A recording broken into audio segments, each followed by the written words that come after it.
Good evening, everyone.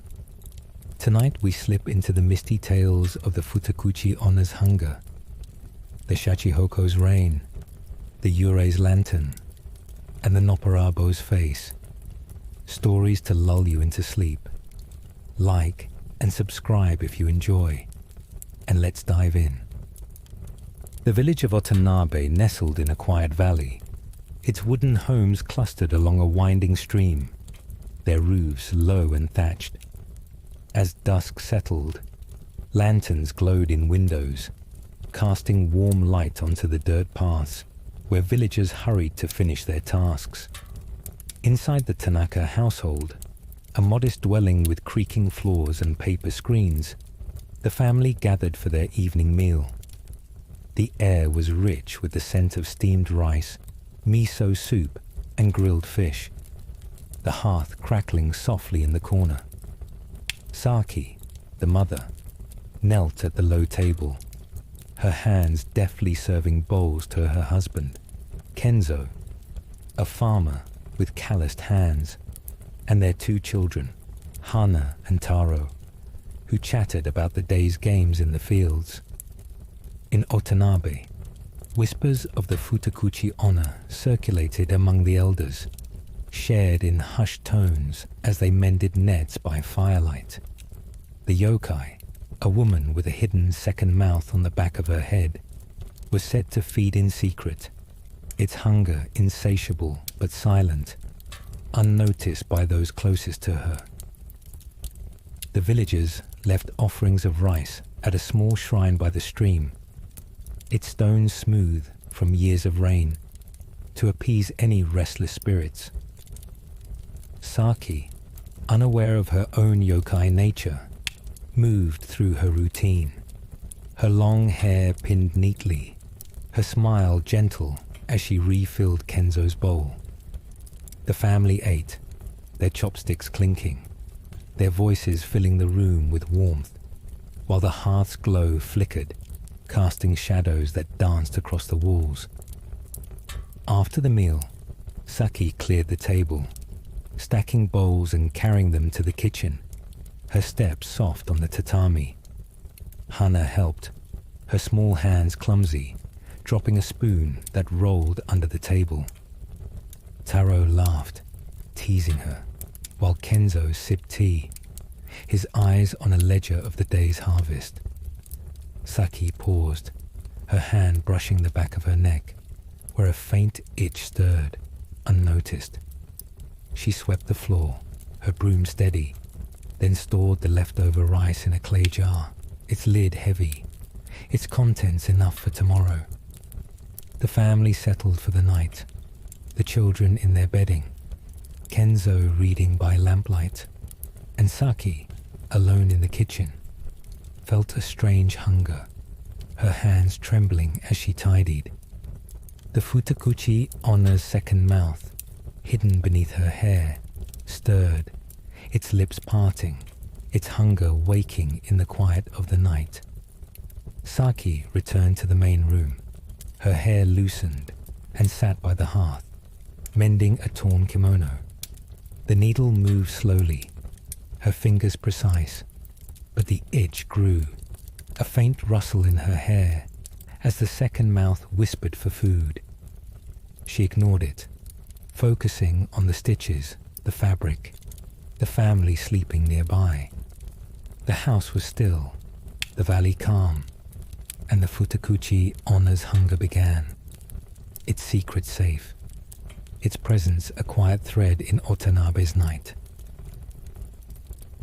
Late at night, the Tanaka household was silent, the lanterns dim, the hearth a faint glow of embers. Saki rose from her bedding, her movements careful, her feet bare on the tatami. The Futakuchi Onna's second mouth, hidden beneath her hair, was awake, its hunger sharp, its lips moving silently, urging her toward the kitchen. Saki lit a small candle, its flame wavering, and opened the clay jar, scooping rice into a bowl with trembling hands.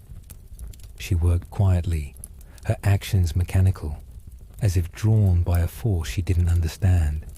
Her main mouth still, her eyes distant. The second mouth fed, its lips smacking softly, pulling rice from the bowl with strands of hair that moved like tendrils. Saki stood by the kitchen shelf, her candle casting shadows, her hands arranging pickled radishes and dried fish, the food vanishing into the hidden mouth. She swept crumbs from the floor, her broom quick, then refilled the jar, her movements precise as if to hide the theft. The Futakuchi Onna's hunger was relentless, its appetite a secret kept from the family, its feast a quiet ritual in the dark. Saki's hands shook, her thoughts clouded, but she continued, wiping the shelf, folding a cloth, her actions a cover for the yokai's need. Outside, the stream murmured, the valley slept, and the shrine by the water stood, its offerings untouched. Saki returned to the main room, her candle snuffed, and checked on Hana and Taro, tucking their blankets, her touch gentle. Kenzo stirred, muttering about the harvest, and Saki whispered a reply, her voice soft, her hair falling to hide the second mouth, now sated. She knelt by the hearth, stoking the embers, adding a log, its crackle masking the faint rustle in her hair. The Futakuchi Onna's feast was done, its hunger quiet, and Saki sat, her hands folding a scarf, her eyes on the shadows, the night calm around her. The family slept, their home warm, their dreams untouched by the yokai's secret. Saki swept the floor again, her broom slow, her thoughts on the rice, the hunger, the strange itch that came and went. The Futakuchi Onna rested, its mouth closed, its presence a whisper in Watanabe's night, and the house stood, its silence deep, its life tied to a yokai that fed in secret. Morning light filtered through Watanabe, the valley bright, the stream sparkling under the sun. The Tanaka household woke, Hana and Taro scrambling for breakfast, their voices loud as they argued over a toy. Kenzo ate quickly, his ledger open, his hands marking rows of wheat and barley, while Saki prepared rice, her movement steady, her smile warm. The Futakuchi Onna's second mouth was silent, its hunger hidden, its presence unnoticed as Saki tied her hair, pinning it tightly. She served bowls, her chopsticks quick, then cleared the table, stacking dishes, her hands never pausing. Hana ran to the stream, carrying a bucket, her steps splashing, while Taro followed, tossing pebbles, his laughter echoing. Saki swept the porch, her broom rhythmic, her eyes on the children, her thoughts on the kitchen, where the rice jar seemed lighter than it should. She checked it, her fingers tracing the clay, then refilled it from a sack, her actions quick, her face calm. Kenzo left for the fields, his hoe over his shoulder, his voice calling to a neighbor about the harvest. Saki mended a net, her needle flashing, her hand steady, but the itch returned, faint, at the back of her neck. The Futakuchi Onna stirring, its hunger a quiet pulse. The village buzzed, its paths busy, its homes alive with work. Saki visited the shrine, carrying rice, her steps slow, her offering placed carefully among the stones. She bowed, her hair still, her thoughts on the tales, the elders, the yokai that lived in silence. The Futakuchi Onna's second mouth was hidden, its feast forgotten, and Saki returned home, her basket empty, her hands busy with laundry, folding kimonos, hanging them to dry. The family moved through their day, their routine steady, their home warm. And the Futakuchi Onna waited, its hunger a secret, its presence a thread in Watanabe's life. Night returned to Watanabe, the valley dark, the stream a soft murmur under the stars. The Tanaka household settled, Hana and Taro in their bedding, their toys scattered, their voices quiet. Kenzo read by lamplight, his ledger closed, his eyes heavy, while Saki swept the kitchen, her broom slow, her thoughts on the day, the rice, the itch that lingered. The Futakuchi Onna's second mouth stirred, its hunger waking, but Saki ignored it, her hands busy, her hair pinned, her focus on the family, their home, their peace. She lit a lantern, its glow soft, and checked the rice jar, adding more, her hands steady, her actions a ritual to keep the yokai secret. The elders' tales echoed, the Futakuchi Onna feed her in the night, its hunger a mystery, its heart a part of the home. Saki knelt by the hearth, mending a sock, her needle steady, her eyes on the embers, the Futakuchi Onna's mouth silent, its presence a whisper. The village slept, its homes quiet, its shrine glowing by the stream. And Watanabe thrived, its days bright, its nights calm, touched by a yokai that fed in silence. Saki's family rested, their home warm, their dreams safe, and the Futakuchi Onna waited, its hunger a rhythm, its second mouth a secret kept from the light. The valley stood, its stream clear, its life a cycle of work and rest, touched by a yokai whose hunger lived in the shadows. The shrine's lantern glowed, and the world turned, gentle and eternal, under the Futakuchi Onna's quiet feast.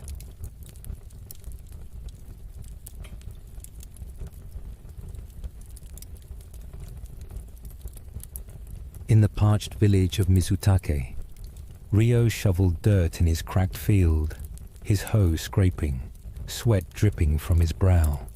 His wife, Aiko, carried a bucket from a shallow stream, her hands gripping the handle, water sloshing.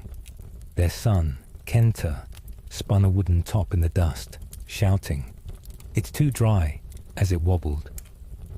Ryo paused, leaning on his hoe, and called to a neighbor, "Any rain yet?"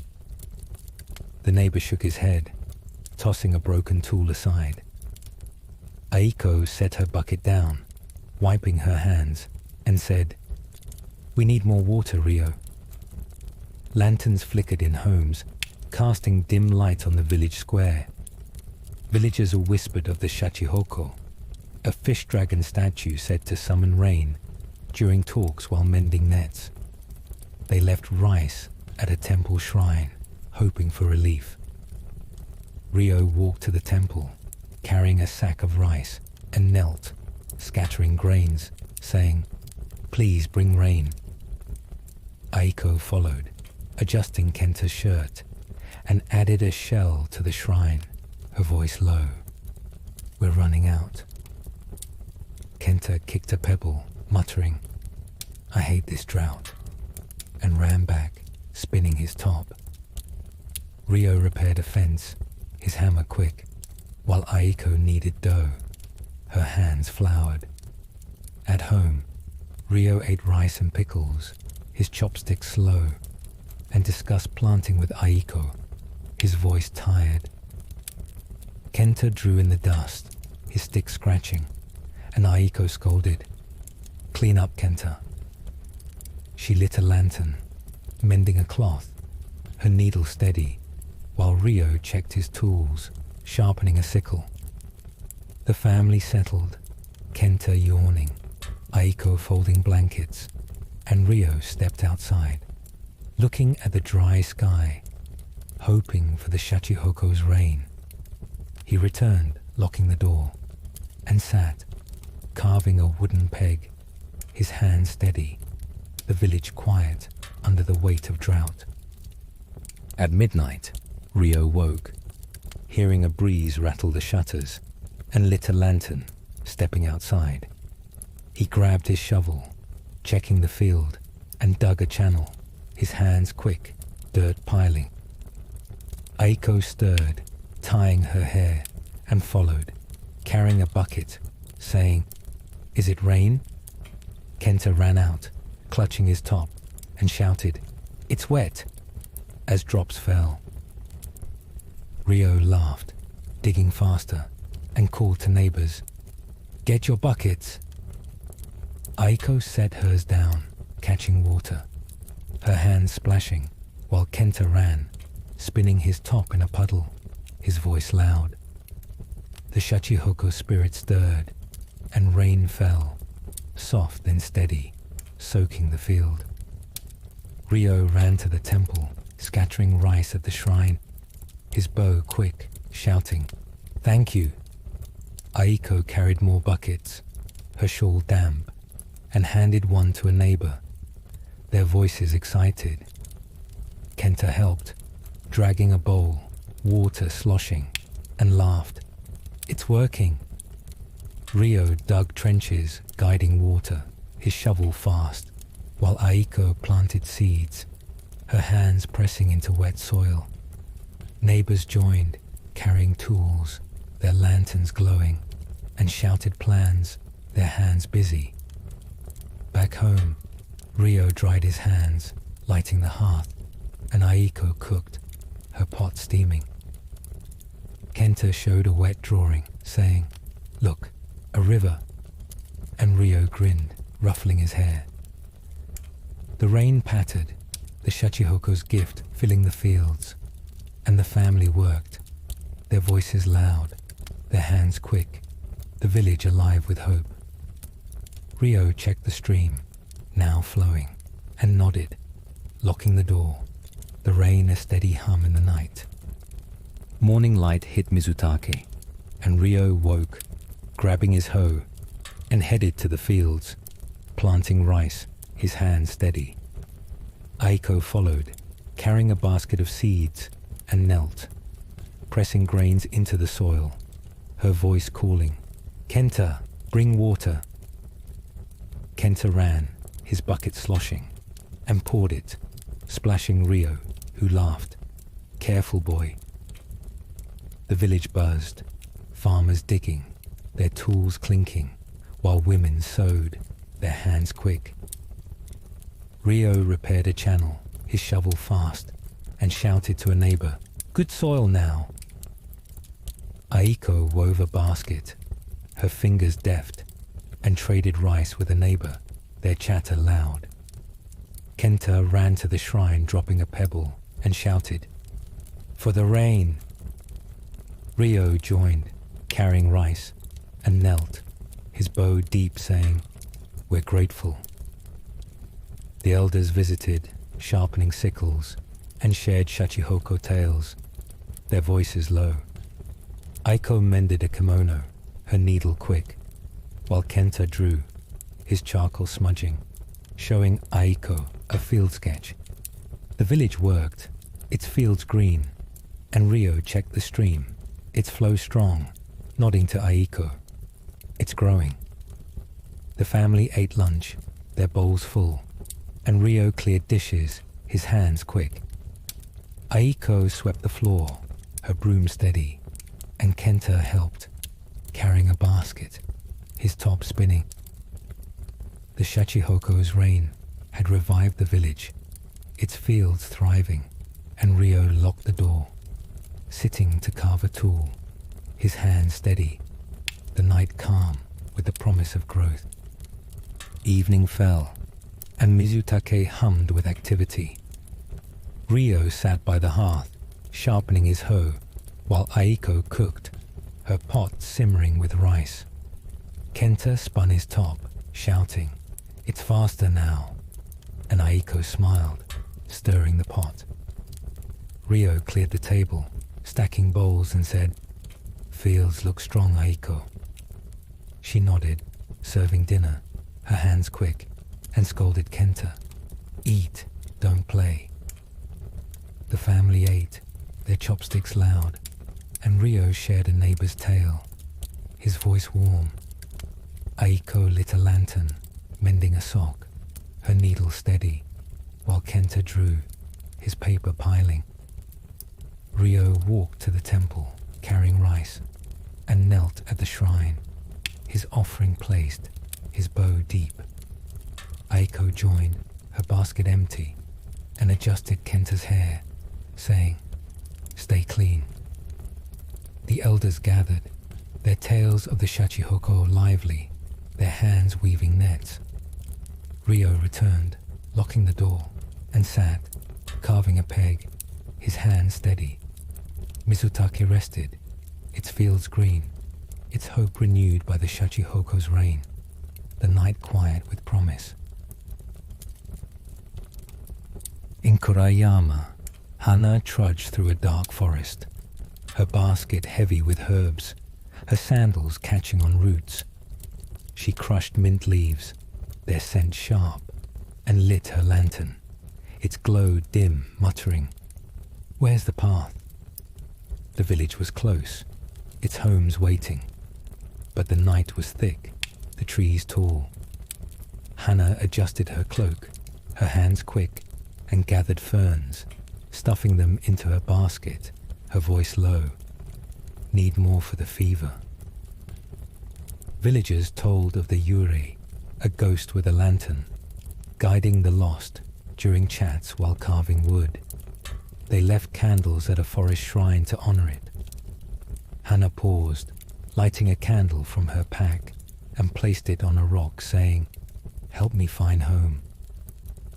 A glow appeared ahead, a lantern bobbing, and Hana shouted, "Who's there?"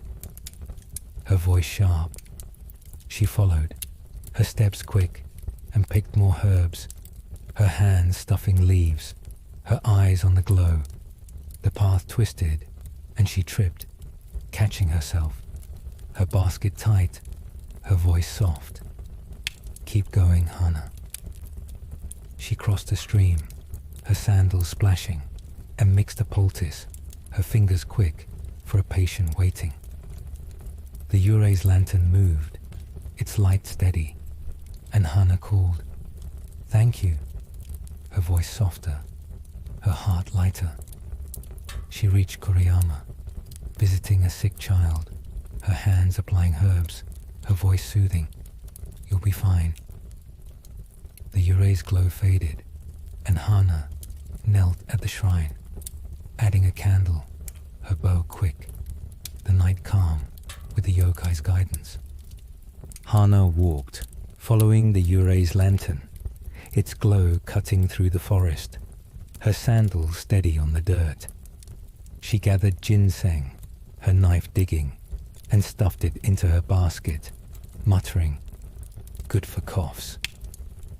The lantern bobbed, illuminating stones, and Hana adjusted her cloak, tying it tight, her hands quick. She paused, drinking from a gourd, her lips wet, and shouted, "Who leads me?" But the glow was silent, moving forward. Hana hurried, her steps fast, and stopped to pick moss, her fingers careful, her basket heavy. She wove a small braid from grass, tucking it into her hair, and followed the lantern, its light guiding her past thorns. "Almost home," she whispered, her voice low, and checked her herbs, sorting them by scent. The lantern led to a clearing, and Hana visited a home, mixing a remedy, her hands quick, soothing an elder, her voice calm. "Rest now." She lit a candle, placing it by the door, her thanks whispered, and followed the glow, her steps steady. Kuriyama's lights appeared, and Hana ran, her basket bouncing, and entered a house, applying a poultice, her hands gentle. She returned to the shrine, carrying rice, and knelt, her offering placed, her bow deep. The Yurei's lantern vanished, and Hana walked home, lighting her lantern, her bedding waiting, her heart light, touched by a yokai's guidance. Hana woke at midnight, lighting a lantern and sorted herbs, her hands quick, crushing leaves into a bowl. The Yurei's light was gone, but its guidance lingered, and she visited a home, carrying her basket, her sandals soft. She mixed a remedy, her fingers steady, and soothed the child, whispering, "Sleep, you're healing." Back home, she swept the floor, her broom quick, and brewed tea, her kettle steaming, sipping slowly, her voice low. "Good herbs tonight." She walked to the shrine, carrying a candle, and placed it among offerings, saying, "For the light." The elders' tales echoed.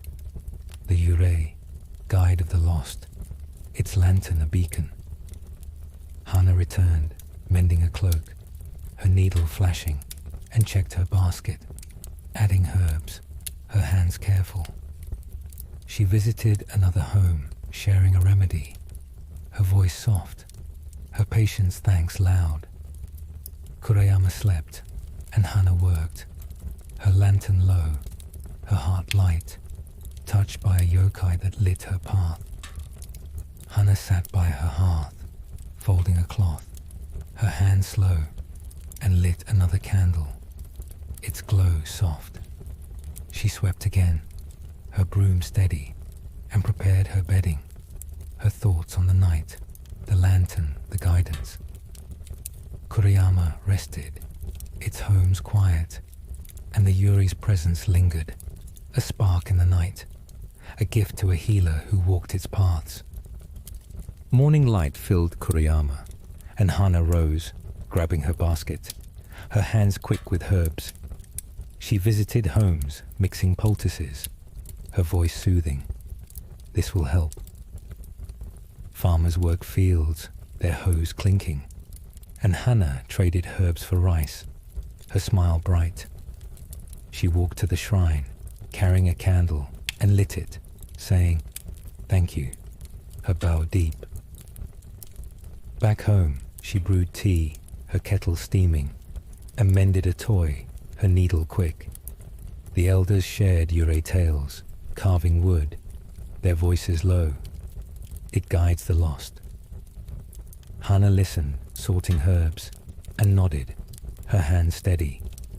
She swept her porch, her broom fast, and visited a neighbor, sharing a remedy, their laughter soft. Kurayama thrived, its paths busy, and Hana worked, her basket full, her heart light, touched by a yokai's lantern.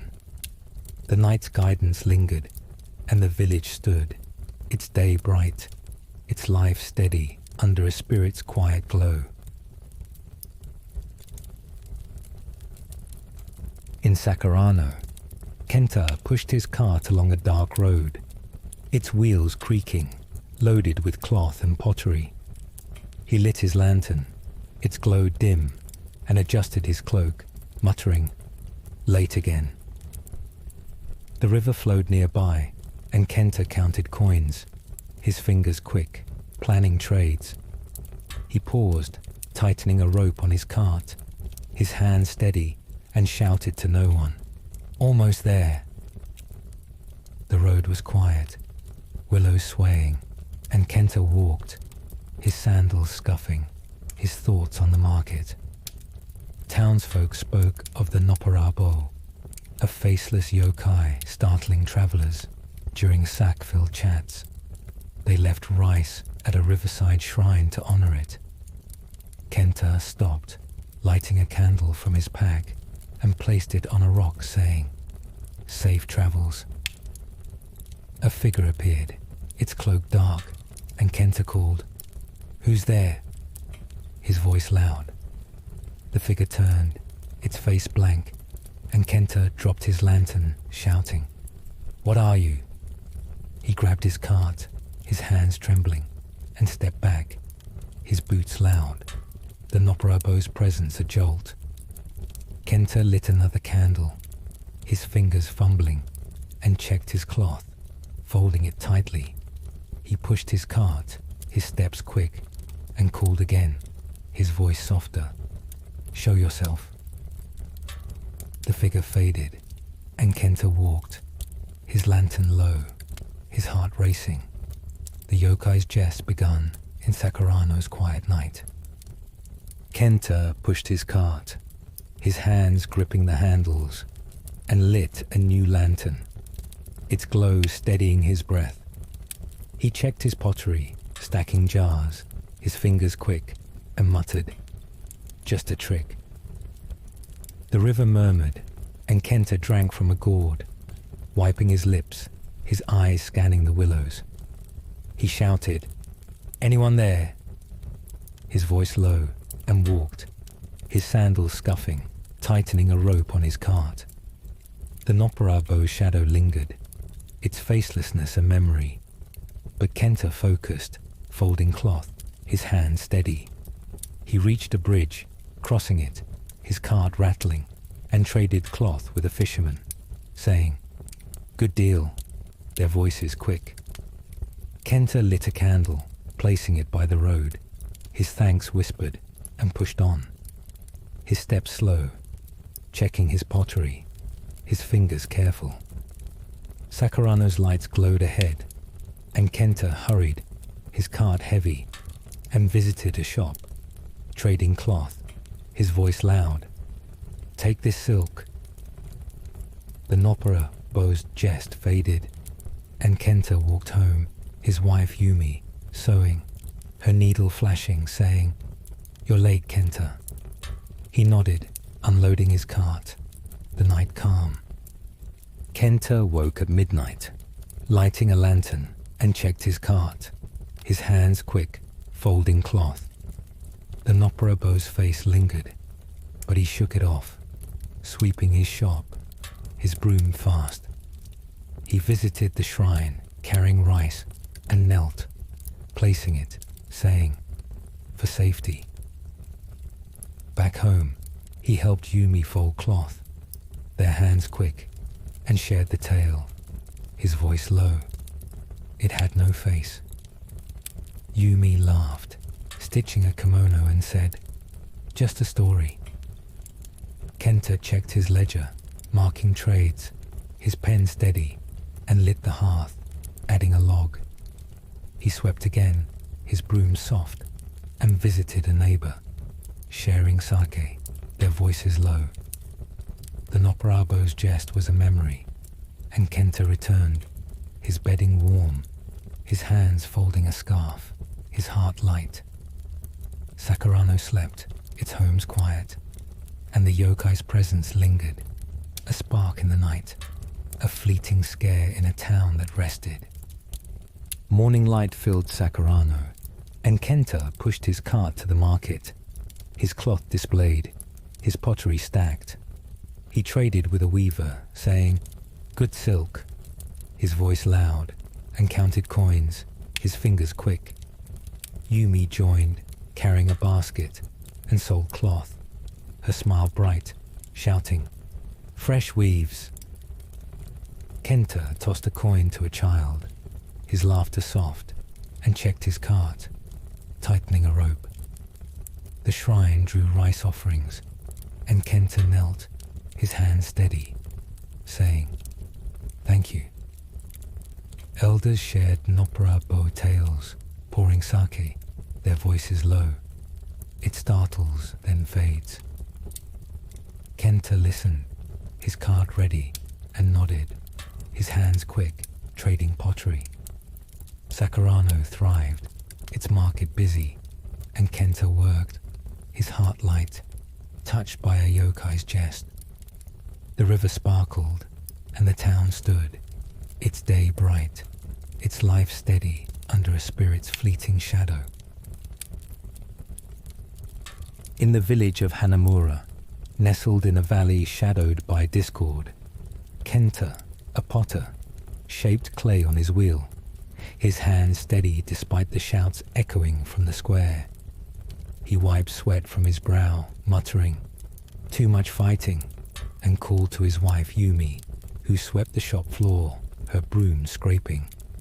"More clay, Yumi," Kenta said, his voice sharp, and Yumi nodded, hauling a sack, her arms straining, replying, "It's heavy today." Their son, Taro, ran in, clutching a wooden horse, shouting, "The neighbors are arguing again." Kenta sighed, shaping a bowl, his fingers quick, and said, "Stay inside, Taro." Hanamura's villagers were divided, their disputes over land and water spilling into evenings, as elders recalled tales of the Kirin, a dragon-like yokai whose rare visits brought peace. They left rice at a meadow shrine, hoping for harmony. Kenta paused, washing his hands, and walked to the shrine, carrying a clay cup, his steps slow. He knelt, placing the cup, saying, "Bring us peace." Yumi followed, adding rice, her voice low, "We need it." Taro dropped a pebble, giggling, "For the Kirin," and ran back, chasing a friend, his horse waving. Kenta returned, shaping another bowl, his wheel spinning, while Yumi swept, her broom steady, muttering, "Too much noise." At home, Kenta ate rice and pickled radish, his chopsticks clinking, and discussed the village, saying, "They fought over the stream again." Yumi served tea, her kettle steaming, and replied, "It's tearing us apart." Taro played, carving a stick, his knife scraping, shouting, "I'm making a sword." Kenta scolded, "Careful, Taro," and repaired a cracked pot, his hands quick. Yumi wove a mat, her fingers deft, and lit a lantern, its glow spreading. The village square grew quiet, but tension lingered, and Kenta stepped outside, locking the shop, his eyes on the meadow, where a faint glow flickered, the Kirin's presence stirring. Kenta returned, checking his clay, his hand sorting lumps, and sat, carving a handle, his knife steady. Yumi mended a kimono, her needle quick, while Taro drew, his charcoal scratching, saying, "It's a Kirin." The family worked, their voices low, and Kenta lit another lantern, muttering, "Maybe tomorrow's better." The meadow glowed faintly, and Hanamura rested uneasily, its homes tense, the Kirin's visit a quiet hope in the night. At midnight, Kenta woke to a soft hum, lighting a lantern, its glow dim, and stepped outside, his sandals scuffing.